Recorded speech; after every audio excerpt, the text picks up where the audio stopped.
Ahoj, zdravím všechny fanoušky Express servisu.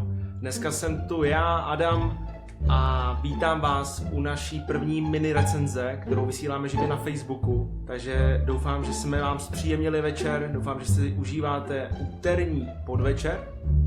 S tím, že dneska jsme si pro vás připravil mini recenzi AirPods. Za mě jedna z nejvíce revolučních věcí, které Apple kdy vyrobil.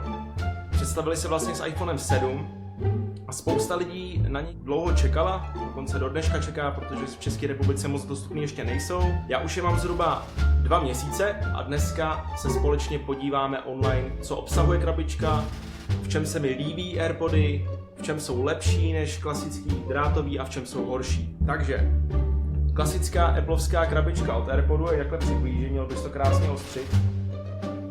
Takhle otevřeme. Jinak, pokud máte nový iPhone, MacBook, cokoliv a rvete tu krabičku, tak Apple ty krabičky dělá taková zajímavost tím způsobem, že vždycky, když to položíte, no už to nejde, protože ten vzduch je pryč, tak by to mělo trvat přibližně 6 sekund, aby to ve vás vyvolalo ten pocit štěstí, že se na to těšíte. Takže otevřeli jsme krabičku, klasický příručka, kde možná bude mít ty samolepky. Zvědavej, to se ani nedíval. Bohužel samolepky tu nenajdeme, najdeme tu pouze nastavení, klasický brožury applovský a tady už máme samostatný AirPody. S tím, že já už jsem je rozbalil, už je používám nějaký čas, takže jsem je vložil do té krabičky. Jinak s tím, že Lightning kabel tady a máte. Mám aspoň jeden další navíc, ty se hodí, takže Lightning k tomu je, překvapení. Sluchátka samostatný vypadají takto. Trošku přiblížím, jsou ani moc poškrábaný za ty 3 měsíce, to nejde vidět vůbec. Tady máme zadní stranu, s tím, že o tom tlačítku si za chvilku popovídáme a klasicky spodní strana s Lightning konektorem, kde vlastně můžeme nabíjet AirPody. Já takhle rozebřu, abyste viděli, to je opravdu takový malinký. Jsou tam krásně magneticky zasazený, to znamená, že pokud je chcete vyndat a zandat, tak možná to uslyšíte. Krásně se zacvaknou. Vyzkoušíme se to teď společně spárovat s iPhonem, ukážu vám, jak se vlastně AirPody párují s iPhonem, já jsem se odpároval. S tím, že v tom jsou AirPody revoluční. Vydrží až 24 hodin nabité v této krabičce. 5 hodin vydrží na jedno nabití, ty samostatná sluchátka. A 15 minut nabíjení v tom pouzdru je 3 hodiny poslechu, což je úžasný. Vydrží reálně týden, než dobiju celý ten box. S tím, že já většinou, co používám, tak vlastně jedno sluchátko dají se buď používat samostatně jako handsfree třeba v autě, a využívám nejčastěji, nebo na poslech používám samozřejmě obě dvě, ale o tom si povíme za chvilinku. Teď si společně ukážeme, jak jednoduše se párují. Apple slibuje, tím, že tady je V1 čip, tak je to stejně rychlý, jako když jste měli sluchátka s kabelem a zapojili jste je do jacku, který u iPhone 7 už není. Spousta lidí si stěžovalo. Já to vidím od Apple jako revoluční krok. Apple vždycky uváděl technologické pokroky, ať už USB-C, tak odstranění 3,5 mm jacku a AirPody se párují úplně jednoduše. Otevřete AirPody u vašeho iPhoneu a automaticky vidíte, že já je mám odpárovaný, ale když dám připojit, tak už bych automaticky měl vidět, že mám přidržet to tlačítko na zadní straně, jak jsme si ukázali. AirPody se mi připojují a vidím stav baterie a vidím, že mám sluchátka obě dvě v pouzdře. S tím, že pokud vyndám jednotlivý sluchátko z toho pouzdra, dám se ho do ucha, tak automaticky zazní zvuk. Já už tady vidím, že se mi na telefonu ukázalo levý a pravý sluchátko. Vidím, že pravý sluchátko se mi pořád nabíže v pouzdře a levý sluchátko, že už mám v uchu. Automaticky, když zavřu pouzdro, tak nahoře se mi změnila ikonka sluchátek a teď mám levé sluchátko v režimu poslechu. Pokud chcete použít AirPody na přehrávání hudby, tak já když se otevřu Apple Music a přehraju si tady skladbu, tak už mi hraje automaticky písnička v levém sluchátku, dole to můžeme vidět. Když teď sluchátko vyndám z ucha, tak automaticky se mi hudba pozastavila, když si dám do ucha, tak automaticky se začne zase přehrávat. Vlastně v tom AirPodu vidíte proximity senzor, který vlastně ten AirPod pozná, nebo ten iPhone pozná, že to je v uchu, a vy to poznáte tím, že vám to udělá takovou speciální znělku přímo do vašeho ucha, takže vy víte, že automaticky se ten AirPod aktivoval a automaticky vám to přehrává hudbu tam, kde skončila, pokud jste měli zaplou Apple Music. Další úžasná funkce, kterou AirPody umí, je, vy vlastně, když se přiblížím, tak vy tady vidíte takovou malou tečku a ta malá tečka je úžasná v tom, že když já dvakrát poklepu, tak se mi zapne Siri, Play My Music.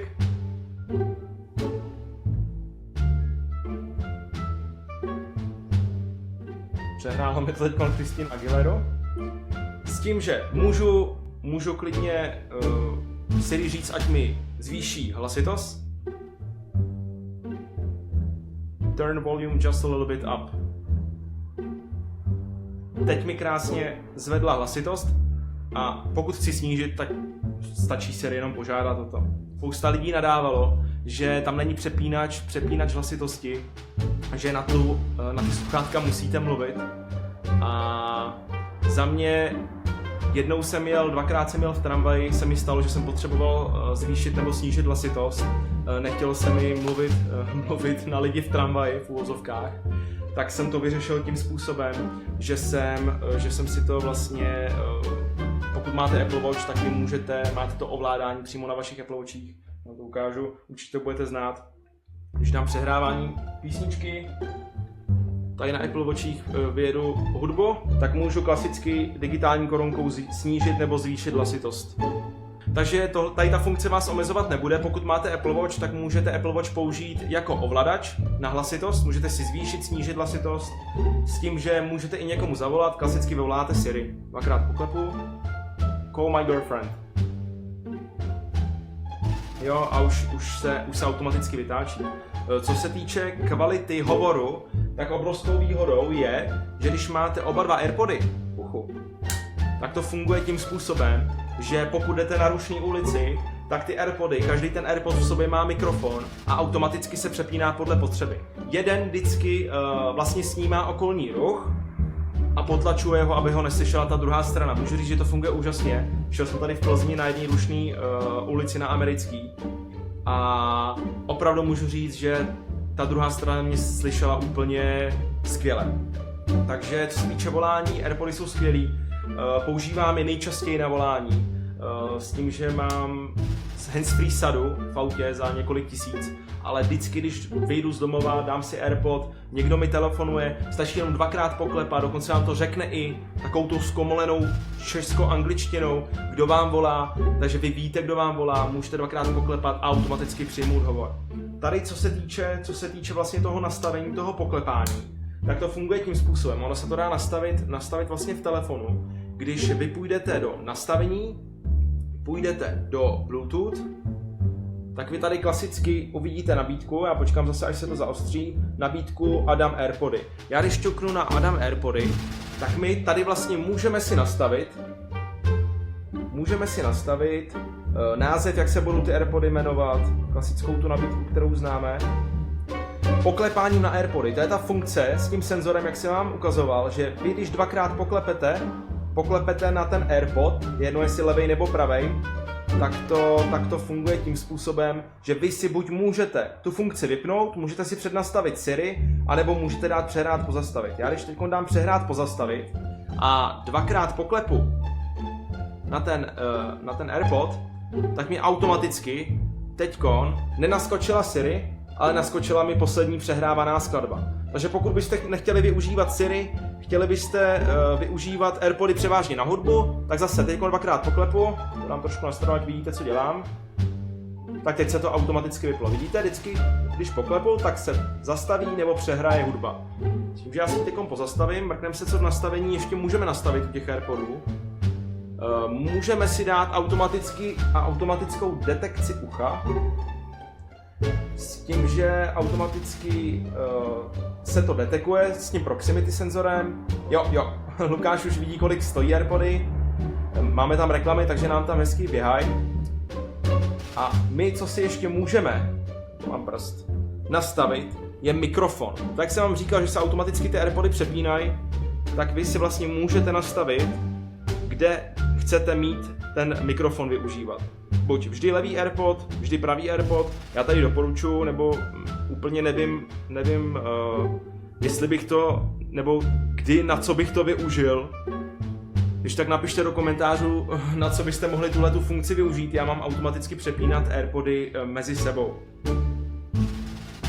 Co se týče AirPodů, tak jak už jsem zmínil, mají V1 čip, je to vlastně novinka od Apple, kde vlastně oni ho většinou výrobci ostatní nevyužívají moc, protože on je energeticky hodně náročný. A Apple to vyřešil tímhletím elegantním, krásným způsobem, že vy vlastně máte tohleto skvělý pouzdrop, který vám krásně dobije ty AirPody. Jak jsem říkal, mě zhruba ty AirPody vydrží týden, používáme opravdu každý den. Teď mi v autě nejde rádio, takže i na přehrávání hudby. A můžu říct, že ten týden mi vydrží úplně v pohodě. Nikdy se mi nestalo, že bych ty AirPody měl v kuse 5 hodin v uchu a přehrával si hudbu, to určitě ne. Ale kdyby se nám náhodou vybily, tak jak jsem řekl ze začátku, 15 minut nabíjení je 3 hodiny poslechu. Což mi přijde celkem fair. S tím, že spousta lidí, když vyšly AirPody, tak se strašně bála, že jim ty AirPody budou vypadávat z ucha a ztratí se. Co se týče tady toho problému, měl jsem osobně taky strach, ale chci to vyzkoušet. Mě předchozí AirPody nikdy nedržely v uchu, protože když jsem si je dal do ucha, tak jak tam překážel vždycky ten kabel, většinou to bylo vždycky tady v té části ramene, a udělal jsem nějaký pohyb, který se nelíbil tomu kabelu, tak mi automaticky buď ten kabel vlastně vyndal ten AirPod z ucha, což se tady vůbec neděje. Nebo jsem někde zaškorbrtnul. Tady to prostě dáte pouze do ucha, drží mi tam skvěle, můžu dělat cokoliv, běhám s nima, byl jsem s nima na bruslích, už jsem byl jednou na kole, dokonce jsem se s nima jednou usnul. A můžu říct, že jsem se s nima ráno probudil.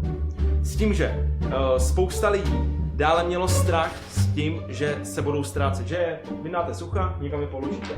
Nikdy se mi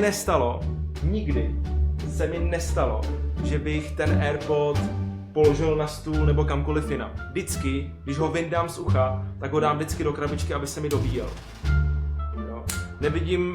Nevidím důvod, proč bych ho dával někam jinam než do té krabičky. Ono vás to nutí dávat ty AirPody do krabičky, aby se vám hned dobíjeli.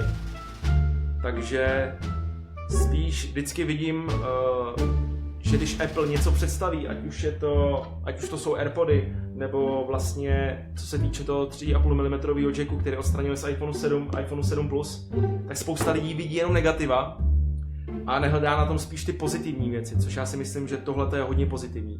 Žádný kabel vás neotravuje, máte vždycky nabitý, jako jednou za čas je určitě dáte nabít, jednou týdně přes noc, a jestli už mám dát nabíjet Apple Watche, iPhonea a AirPody, tak je mi to svým způsobem úplně jedno.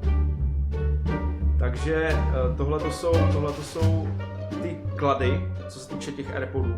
A jediný zápor, který vidím, je, že jak je nosím v kapse a máme tam spoustu prachu, tak já nevím, jestli to bude úplně vidět, já jsem je vyčistil, abych je neměl zaprasený na stream. No to ukážu. Tak se tam zachytává spousta prachu. Nejvíce to v té části pod tou diodou, jo, ono to tam trošku jde i vidět, takže tam se mi na ně strašně moc práší. Stačí vzít jenom stlačený vzduch a jednou za týden to vlastně profouknout s tím stlačeným vzduchem a úplně v pohodě. A co se týče třeba voděodolnosti, viděl jsem teď článek, že Apple je vlastně testuje, že dává do potu. Určitě jste to viděli taky, pokud ne, tak já ho budu sdílet na náš Facebook, takže si pak můžete přečíst, je to docela zajímavý. A zatím se mi nestalo, spodil jsem se hodně, když jsem běhal a nestalo se mi, že by přestalo hrát nebo bych měl nějaký problém s tím AirPodem. Takže bych úplně vůbec neměl strach, kdyby pršelo, myslím si, že to úplně v pohodě zvládnou. S tím, že co se týče toho zadního tlačítka na párování, který jsme se ukázali ze začátku, tak AirPody jdou samozřejmě spárovat i s jakýmkoliv jiným zařízením. Nemusíte mít přímo Apple, ale přijdete tam vlastně o tu funkci, že když já to tady spáruju s iPhonem a budu cokoliv poslouchat v iPhoneu, tak ono se mi vlastně přes cloud to automaticky napáruje na Apple Watch, na Apple TV a na MacBook nebo iMac. Což je obrovská výhoda, protože já když chci stříhat nějaké video, poslouchám na AirPodu, na telefonu hudbu přes AirPody a jdu k MacBooku, pustím tam ve Final Cutu video a automaticky už se mi to přehrává. Což je obrovská výhoda. Další věc, která jsem byl překvapený, že vlastně ty AirPody se spárovaly i s mojí Apple TV. To znamená, když třeba máte v ložnici televizi, chcete se dívat na televizi, vaše drahá polovička chce už spát, tak vy tady tou funkcí nebudete rušit. Prostě dáte si jednoduše AirPody do ucha a z Apple TV se automaticky začne přehrávat ten film do AirPodu. To samé, jak jsem říkal, co se týče Windowsu, tak tahle funkce tam nefunguje, vy vždycky musíte jít do nastavení, do Bluetooth a vlastně připojit ty AirPody vždycky zvlášť. To samé funguje i u Androidových a ostatních telefonů. Vy je můžete používat, ale přijde tam o tu funkci toho spárování přes cloud. Zkoušel jsem to s Windowsem a dokonce tam šel i mikrofon, byl jsem fakt mile překvapený. Další věc, kterou jsme si dneska společně ukázali, jsou vlastně Beats X, které Apple představil taky vlastně s AirPodama. Takhle vypadají, dělají se vlastně ve 4 barvách, bílá, mám ještě na ukázku, černá, pak jsou ještě šedá a modrá, s tím, že mají taky V1 čip a mrkneme se, co je v balení. Jsem zvědavý, nikdy jsem ještě nerozbaloval. No, otevřu. Apple nám slibuje 8 hodin poslechu a máme tady 5-minutový nabíjení v režimu Fast Fuel, doběj slabou baterii na 2 hodiny. Takže 5 minut nabíjení jsou 2 hodiny poslechu. Krabička úplně stejná jako u Urbeatsů, je úplně stejná i jako u Powerbeatsů. Máme klasická sluchátka. Ale co se mi strašně líbí, je, že my tu máme klasický nabíjecí kabel Lightning, černý, stylový, snad bude vidět trošku. Máme tady nástavce do uší, 2 sady, tady máme jednu sadu. A tohle to se mi líbí, že ty sluchátka díky tomu v nich budete moc běhat, bude to pro vás pohodlnější. Kdybyste chtěli sluchátka přímo na běh, tak tohle to asi pro vás bude lepší na sport. Protože vy si do toho můžete vlastně vložit to sluchátko a nebude vám vůbec vypadávat slucha, což je obrovská výhoda, ukážeme si to tady již tak. A teď se budeme podívat na samotná sluchátka.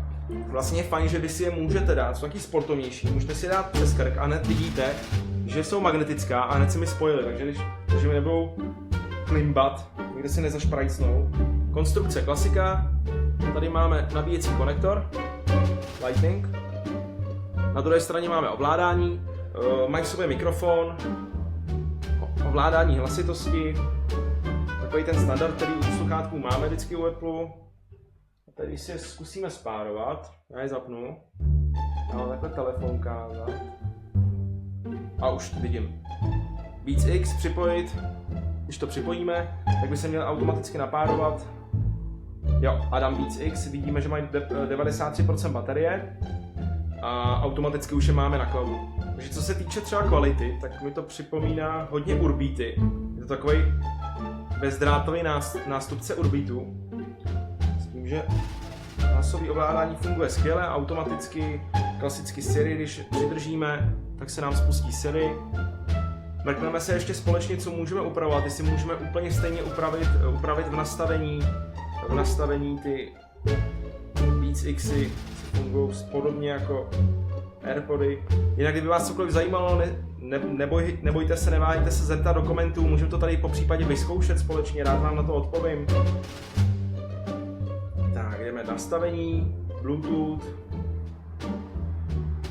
Adam Beats X. Tady jediný, co pouze můžeme změnit u těch Beats Xů, je název. Tady pokud budete vybírat sluchátka primárně na sport, tak vám spíš doporučím Powerbeatsy nebo nové Beats X, který mají 2 sady vlastně náušníků. Takže pokud budete běhat, budete někde sportovat v posilovně, tak s těma náušníkama vám nevypadnou, bude to pro vás pohodlnější než s AirPodama. Honza se nás tady ptá, co se stane, když ztratíme když ztratíme jeden AirPod, tady je obrovská výhoda, stalo se nám to zatím jednou, že zákazník ztratil pravé sluchátko a v rámci Exchange programu si můžete zakoupit u nás jedno sluchátko s tím, že zákazník platil 2900 Kč. Takže pokud by se vám stalo, ztratili jste jeden AirPod, tak ho samozřejmě můžete dokoupit u nás klidně v Express servisu. Chvilku to trvá, je to v rámci Exchange programu, 2900 stojí, což je půlka těch AirPodů, takže to je docela fair cena.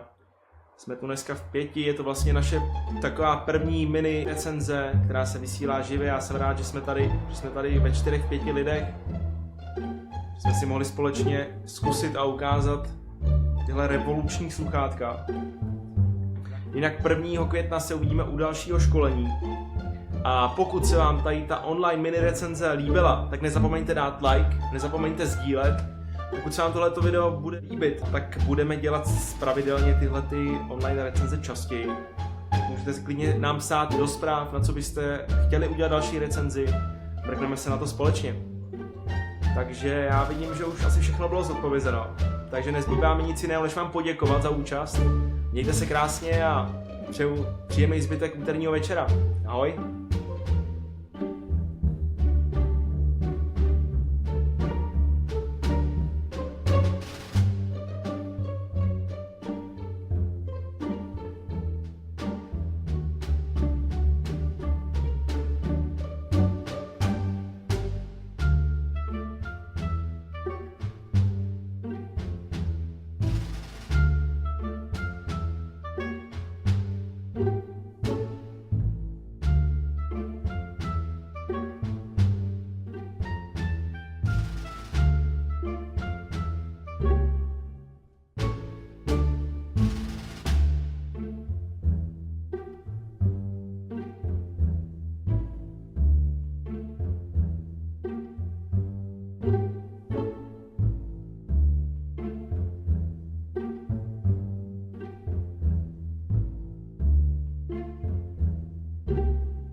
Thank